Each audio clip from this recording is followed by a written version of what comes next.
L'enfant intérieur, c'est qui, c'est quoi, comment le guérir? Bonjour, je suis Rubina Kodadine, artiste guérisseuse et guide de l'âme. Pour mon travail artistique, notamment par rapport à la peinture, rejoignez-moi plutôt sur Instagram, vous tapez mon nom ou vous regardez le lien dans le descriptif ci-dessous. L'enfant intérieur, c'est un terme qui vient plutôt de la psychologie.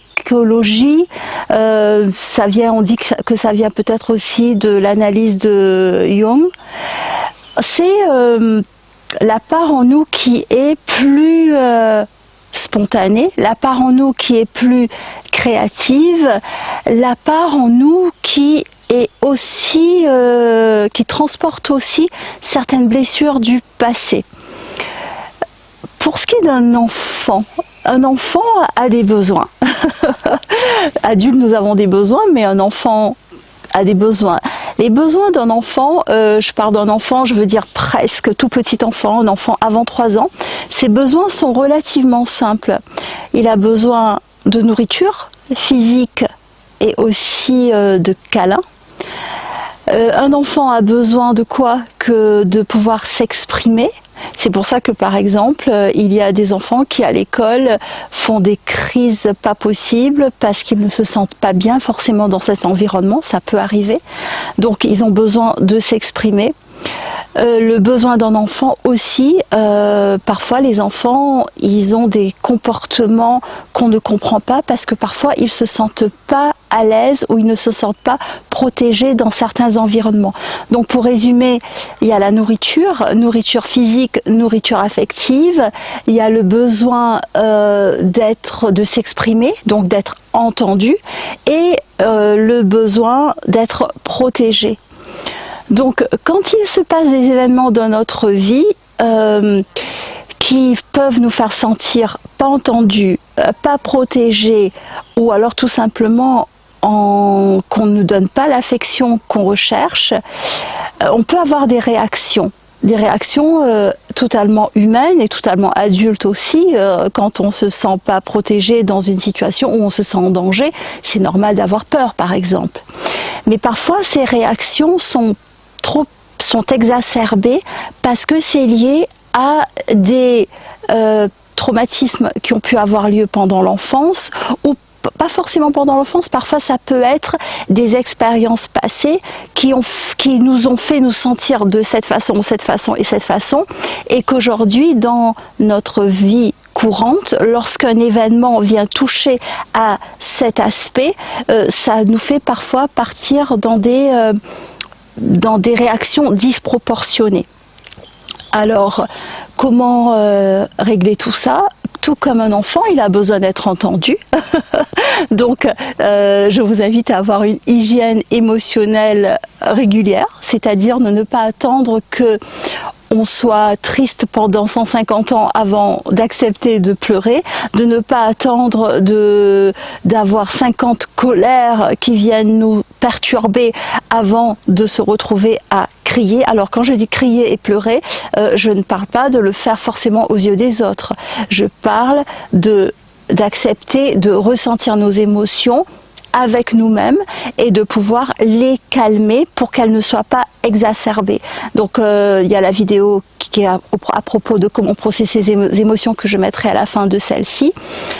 Ensuite, avoir une hygiène quotidienne et également de pouvoir parfois s'écouter. S'écouter, c'est pas forcément facile parce que entre ce qu'on veut et ce qu'on pense et ce qu'on aimerait penser, c'est parfois très difficile de s'écouter.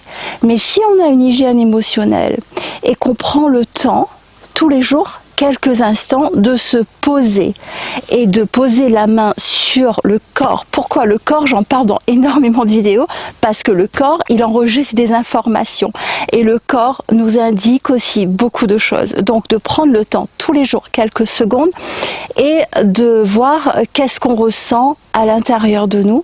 Ça va nous aider à nous écouter nous-mêmes, et quand on s'écoute nous-mêmes, la part en nous qui est l'enfant intérieur se sent écouté. Ça ne veut pas forcément dire qu'on doit prendre des décisions drastiques, ça veut dire s'écouter.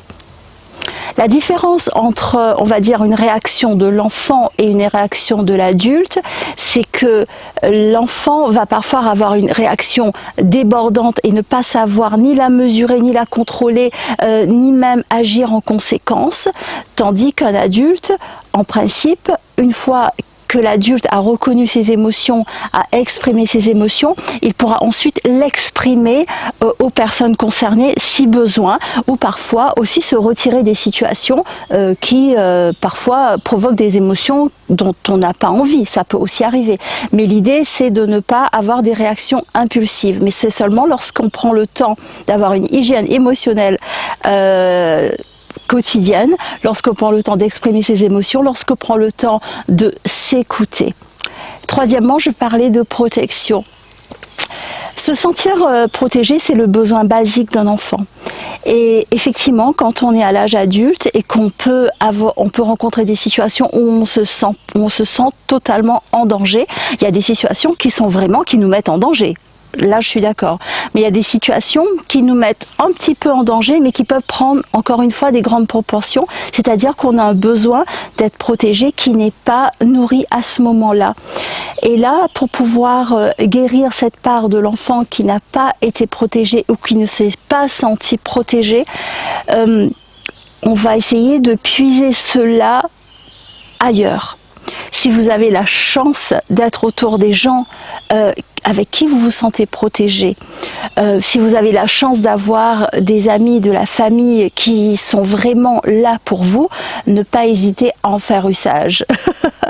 Mais souvent, pour les personnes qui ne sont pas senties protégées et qui du coup ont cette blessure de l'enfance, de l'enfant intérieur, de manque de protection, parfois ces personnes-là ne sont pas accessibles ou alors ils ont peur peut-être de demander cette forme de protection auprès de ces personnes.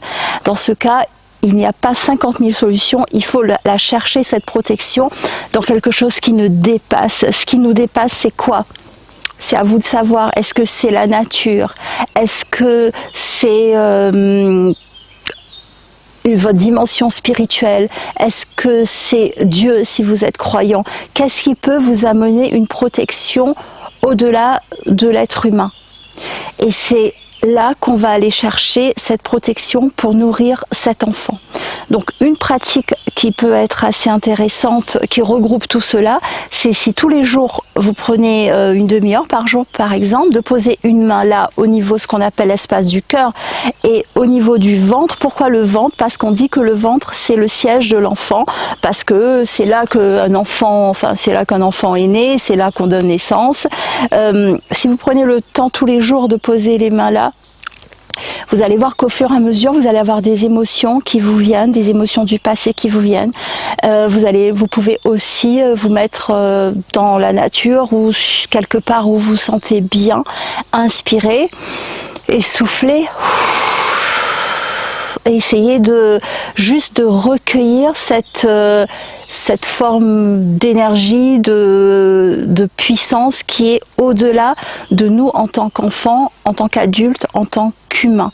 Là, je vais vous mettre le lien sur comment processer ses émotions, également sur comment commencer son chemin spirituel, parce que dedans, je parle de justement cette notion de la nature, et vous allez me dire qu'est-ce que ça a à voir avec l'enfant intérieur. C'est peut-être juste une histoire de guérison de soi, mais l'enfant intérieur c'est un mot qui a été donné pour dire qu'un adulte en principe il n'a pas ses réactions, c'est un enfant qui a ses réactions, mais globalement se guérir soi c'est totalement aussi guérir l'enfant intérieur. Donc j'ai fait cette vidéo parce qu'on parle souvent d'enfant intérieur, mais globalement c'est simplement écouter ses émotions, exprimer ses émotions, s'écouter, prendre le temps de se sentir plus en phase avec quelque chose qui nous dépasse, afin qu'on se sente mieux dans notre peau et que cet enfant qui peut-être a été blessé se sente mieux également.